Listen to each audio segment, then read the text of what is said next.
आभार प्रकट करता हूं। साथियों, डॉक्टर्स को ईश्वर का दूसरा रूप कहा जाता है और वैसे ही नहीं कहा जाता। कितने ही लोग ऐसे होंगे जिनका जीवन किसी संकट में पड़ा होगा, किसी बीमारी या दुर्घटना का शिकार हुआ होगा, या फिर कई बार हमें ऐसा लगने लगता है कि क्या हम किसी हमारे अपने को खो देंगे। लेकिन हमारे डॉक्टर्स ऐसे मौकों पर किसी देवदूत की तरह जीवन की दिशा बदल देते हैं, हमें एक नया जीवन दे देते हैं। साथियों, आज जब देश कोरोना से इतनी बड़ी जंग लड़ रहा है, तो डॉक्टर्स ने दिन रात मेहनत करके लाखों लोगों का जीवन बचाया है। ये पुण्य कार्य करते हुए देश के कई डॉक्टर्स ने अपना जीवन भी न्यौछावर कर दिया। मैं जीवन आहूत करने वाले इन सभी डॉक्टर्स को अपनी विनम्र श्रद्धांजलि अर्पित करता हूं और परिवार के प्रति अपनी संवेदना व्यक्त करता हूं। साथियों, कोरोना से लड़ाई में जितनी चुनौतियां आई, हमारे वैज्ञानिकों, डॉक्टर्स ने उतने ही समाधान तलाशे, प्रभावी दवाइयां बनाई। आज हमारे डॉक्टर्स ही कोरोना के प्रोटोकॉल्स बना रहे हैं, उन्हें लागू करवाने में मदद कर रहे हैं।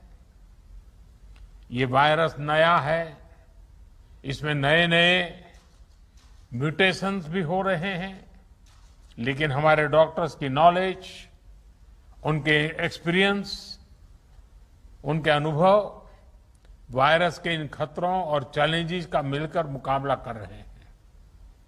इतने दशकों में जिस तरह का मेडिकल इंफ्रास्ट्रक्चर देश में तैयार हुआ था, उसकी सीमाएं आप भली भांति जानते हैं।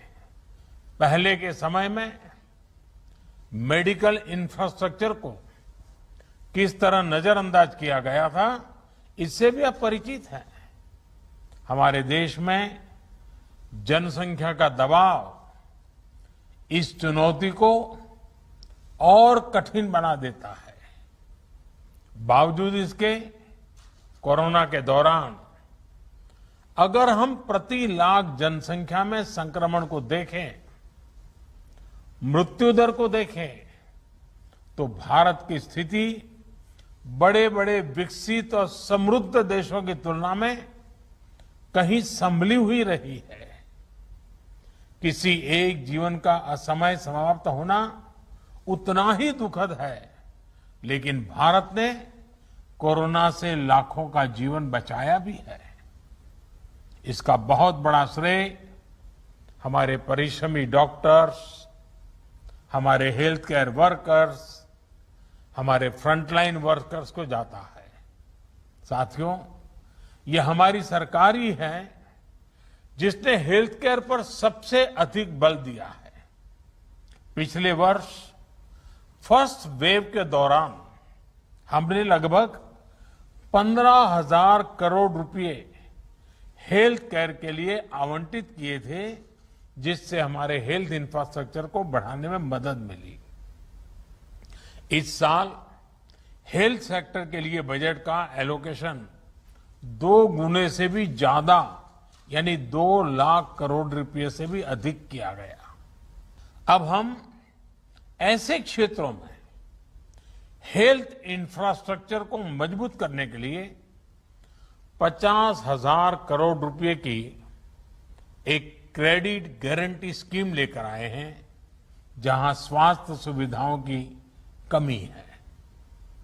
हमने बच्चों के लिए जरूरी हेल्थ इंफ्रास्ट्रक्चर को सशक्त करने के लिए भी 22,000 करोड़ रुपए से ज्यादा आवंटित किए हैं। आज देश में तेजी से नए एम्स खोले जा रहे हैं, नए मेडिकल कॉलेज बनाए जा रहे हैं, आधुनिक हेल्थ इंफ्रास्ट्रक्चर खड़ा किया जा रहा है। 2014 तक जहां देश में केवल 6 एम्स थे, वहीं इन 7 सालों में 15 नए एम्स का काम शुरू हुआ है। मेडिकल कॉलेज की संख्या भी करीब 1.5 गुना बढ़ी है। इसी का परिणाम है कि इतने कम समय में जहां अंडर ग्रेजुएट सीट्स में 1.5 गुने से ज्यादा की वृद्धि हुई है, वहीं पीजी सीट्स में 80% इजाफा हुआ है। यानी यहां तक पहुंचने के लिए जो संघर्ष आपको करना पड़ा, वो कठिनाइयां हमारे युवाओं को, आपके बच्चों को नहीं उठानी पड़ेगी। दूर सुदूर क्षेत्रों में भी हमारे ज्यादा से ज्यादा युवाओं को डॉक्टर बनने का अवसर मिलेगा। उनकी प्रतिभा को, उनके सपनों को नई उड़ान मिलेगी। मेडिकल सेक्टर में हो रहे इन बदलावों के बीच डॉक्टर्स की सुरक्षा के लिए भी सरकार प्रतिबद्ध है। हमारी सरकार ने डॉक्टर्स के खिलाफ हिंसा को रोकने के लिए पिछले वर्ष ही कानून में कई कड़े प्रावधान किए हैं। इसके साथ ही हम अपने कोविड वॉरियर्स के लिए फ्री इंश्योरेंस कवर स्कीम भी लेकर आए हैं। साथियों, कोरोना के खिलाफ देश की लड़ाई हो या मेडिकल व्यवस्था सुधारने का देश का लक्ष्य, इन सब में आप सभी को महत्वपूर्ण भूमिका अदा करनी है। उदाहरण के तौर पर, जब आप सभी ने पहले फेज में वैक्सीन लगवाई, तो उससे देश में वैक्सीन को लेकर उत्साह और विश्वास कई गुना बढ़ गया। इसी तरह जब आप लोगों को कोविड एप्रोप्रिएट बिहेवियर का पालन करने के लिए कहते हैं, तो लोग पूरी श्रद्धा से उसका पालन करते हैं। मैं चाहूंगा आप अपनी इस भूमिका को और सक्रियता से निभाएं, अपना दायरा और ज्यादा बढ़ाएं। साथियों, इन दिनों एक और अच्छी चीज हमने देखी है कि मेडिकल फ्रेटर्निटी के लोग योग के बारे में जागरूकता फैलाने के लिए बहुत आगे आए हैं।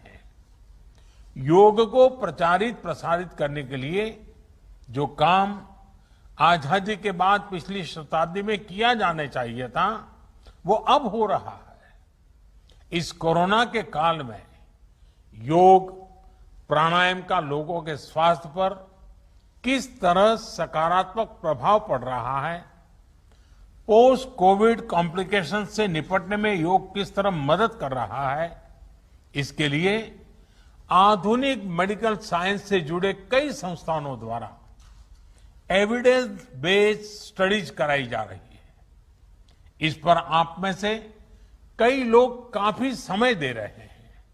साथियों, आप लोग मेडिकल साइंस को जानते हैं, एक्सपर्ट हैं, स्पेशलिस्ट हैं, और एक भारतीय को योग को समझना भी स्वाभाविक रूप से आसान होता है।